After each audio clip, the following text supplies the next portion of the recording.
The Bible says many times that God is the father of orphans, those abandoned by their mothers and fathers.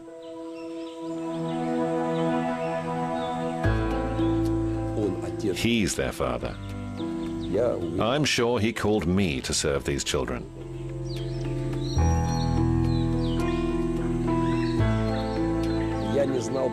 I didn't know how to feed them. I borrowed money at 10% interest a month. One day I came home totally depressed. I fell into bed, and at around midnight, I heard a voice. It was strong, powerful, and yet very tender. It said, "These are my children. I'll give you what you need."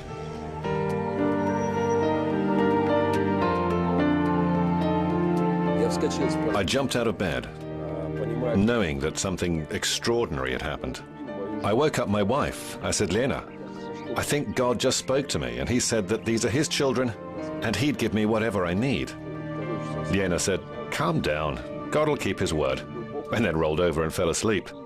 And 3 days later, something incredible happened. I didn't know where to get $100. But in 3 days, someone led me into the office of the most successful businessman in Ukraine. I told him about the children, and how they used to live in city basements, and then came to live in my rundown house.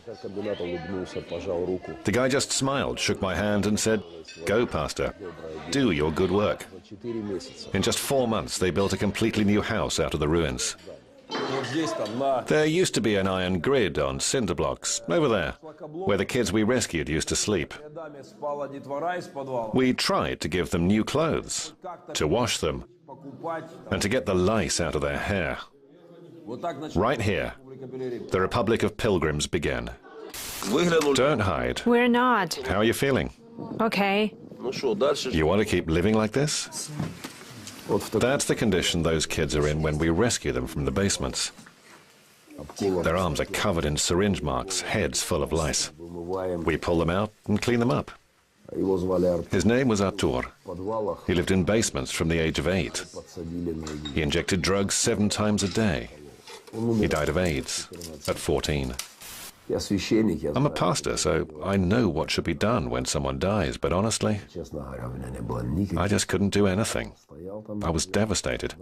I was on my knees before the kid. I cried, and it was amazing how much the boy consoled me with kind words. He had no illusions. He knew he was going to die. For the first rescues, we just went to the nearest crossroads, packed our cars with 25 or 30 kids. We brought the whole group back with us. I'm a musician and I've never cycled before, but here I am. It was so hard. My legs felt like they'd fall off. My bike was about to collapse on the asphalt, but thank God I got a second wind. We do it so Russia will be without orphans. We tell our own stories. We were orphans ourselves, even drug addicts. We lived in basements, but people took us in and we changed. There's nothing scary about it. You see, we're normal, healthy people. My car always had a dreadful smell.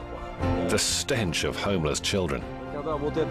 It's simply beyond description when we took those filthy teenagers from the basements. People who got into my car asked if something had died in it. I kept saying it's okay, everything's fine. Andrei's case is special. He's one of the first guys who came to the Republic of Pilgrims. You thought you were just changing your clothes, right? Yeah, to change, to eat, as far as I remember. I came to the Pilgrims when I was 12. I lived on the streets since I was 6, right where we are now. I spent nights in basements. I saw drug addicts. I even sniffed glue.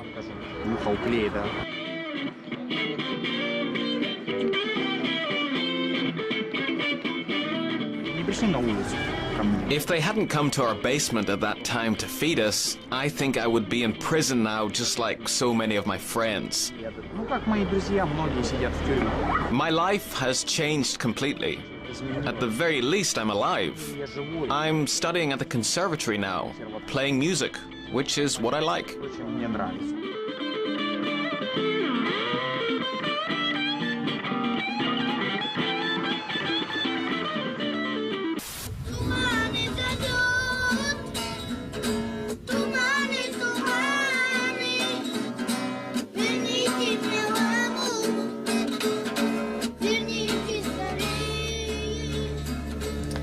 I escaped from the orphanage 39 times. I felt nobody needed me there. My dad died. My mother is drinking. In my life, I want to become a champion. At first, we talked to the homeless children and drug addicts. We urged them to come with us, to change their lives, to stop them from killing themselves. But after burying yet another boy, I just said, I'm not just talking to the kids in basements on the streets anymore. If it's a homeless child, we just take him with us. We've had enough! We've had enough! We waged war on drug dealers. We kicked up a fuss in the city. We started picketing places where they dealt drugs. Obviously, there was intimidation. They threatened to kill me. Right here, under this window, thousands of boys and girls ended their lives with a fatal dose. Look at this boy. When I found him in the basement, he never stopped swearing. He said, "Don't touch me, just let me die." He was stinking, filthy, his legs and arms were twisted and he couldn't walk. He was so damp all over that it just ran down your neck because he had to be carried out. We cleaned him up, and after 3 weeks we took him with some of the other pilgrims to a children's camp. The boys there put him on a chair and bathed him in the sea. That day, when the sun was setting, he called me and said, "Pastor, forgive me. I'm an idiot." I didn't think I'd become an adoptive father, but as my life became intertwined with theirs, I began to treat them like my own. When you take a child, save him from drug abuse, wipe the dirt from his face and help rehabilitate him, it's quite impossible to say to him, "Go back to the orphanage," especially if you know the boys escaped from there 100 times. So we began adopting the children. We took one, then another, and one more, and yet more again. We just can't stop. Nikolai is my 31st adopted son. At first, when we were out walking, he panicked, even if you let him go alone for just a short distance. But now, he can walk freely. And he says to me, "Dad, I feel the strength inside." They say about Cossacks and cowboys and horsemen that the best compliment is, he grew up in the saddle. I can say that about my guys. Potholes! They grew up in the bike saddle. They're fighters. I asked Nikolai, "How did you become my real son? I never changed your diapers, did I?" Dad is probably the kindest soul in the world. Whenever you come up to him, his eyes are so kind. You see his heart in them, even if he's tired. He can't abandon a child. He knows that they wouldn't survive, so he endures to the end. Nikolai's a special case. The first time he was seen on the street, he was just 2.5 years old. He couldn't talk yet. When we asked where he lived, he just pointed to a rubbish dump. They lived in some metal container, even in the freezing cold, huddled in rugs like mice. You'd go begging, jealous of people. I'd go to the dump in the morning to find something to eat, to steal or beg for food at the market, and I'd see children going to school with their parents. It hurt to see that, a lot. He got through 40 tubes of glue a day. The court said he'd committed 4 robberies a night. If you multiply that by the time he spent on the streets, I can't imagine how many robberies he committed.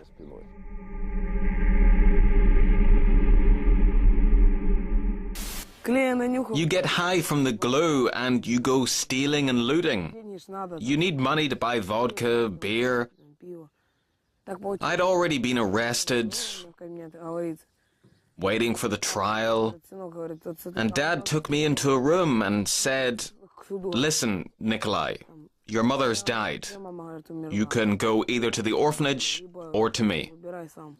I didn't think it would last too long because he was utterly beyond control. He went hysterical and ran off. But gradually the boy calmed down.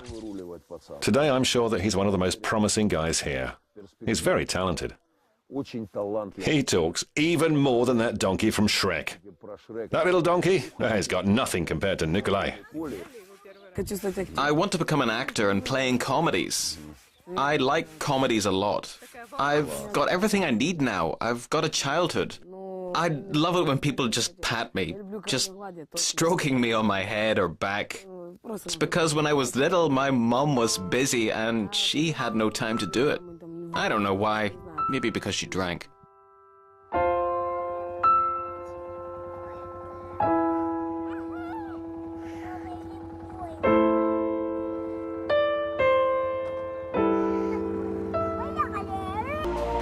Our dream can be summed up in just a few words. Russia and the world with no orphans. We don't want any children to wake up in orphanages. We firmly believe that there are parents out there for every child. So if it should happen that one child is left without his own parents, then other people should turn up and embrace them and treat the child as their own. This team has covered more than 10,000 kilometers. The whole of Ukraine, Central Russia, the Urals, and almost all of Siberia. Homeless kids who grew up in basements around sewage and heating pipes. Today they go around the world with their adoptive parents, calling on people not to be afraid, to overcome their fears, myths, stereotypes and prejudices, and just go to the orphanages to bring children home. What I'm trying to do here is teach everybody how to grow food that's not only the most nutritious food you can grow, but you don't have to water it, you don't have to weed it, you don't have to fertilize it, you don't have to put herbicides on it, and you don't have to put fungicides on it. Because what we're going to do is we're going to grow our food the way nature grows its food, which is, I mean, if you ever go out in the woods, nobody's watering any of that, right? I mean, you can have everybody's talking about a drought, yet out in the woods, there's no drought. So that's what we're going to do. We're going to set up our gardens so that you can put them in, grow loads of food, and never actually be there. Permaculture originally was permanent agriculture. And the whole point of it was so that you could put food in. I mean, I'm talking on a farm scale, on huge scales, where you just put the food in and it constantly gives you food and you don't have to go back and redo everything. So you won't have to go in and till a field. As a matter of fact, that's a bad thing. You won't have to go back and replant everything. It actually takes care of itself, and it'll put out, from what I understand, up to 8 times the food per acre as regular monocropped agriculture. It's real easy to do 2 times the amount of food, and I've actually seen 4 times the food with no problems, but reportedly 8 times. But permanent agriculture has actually become permanent culture. This is what they're saying now, is that it's permanent culture because every last thing you do in your life has something to do with how it affects. This is you got to look at it like it's a business plan. Like if I'm going to put money into a system, I want it to pay me back. It's got to be an asset. And if I'm going to run a business, I want to be able to start that business and walk away from it and it continues to run. So this is why we're going to call it permanent culture, because everything you do in your life can be run with the same tenets as permaculture has been with agriculture. And you always hear the word sustainable. Sustainable is not really that wonderful. We want to call it regenerative.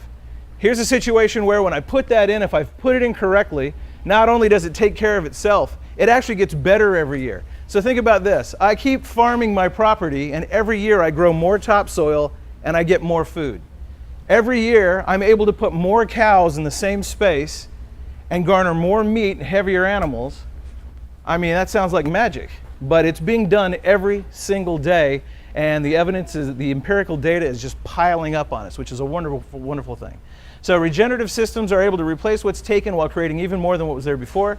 And we're especially interested in the word resilient. because I look at resilience as it's an insurance policy. What happens if you're out, we're in a situation where there's no supply line, no Walmart, no place you can turn, no fertilizer company, no nothing, and then some nasty thing happens and all your plants die.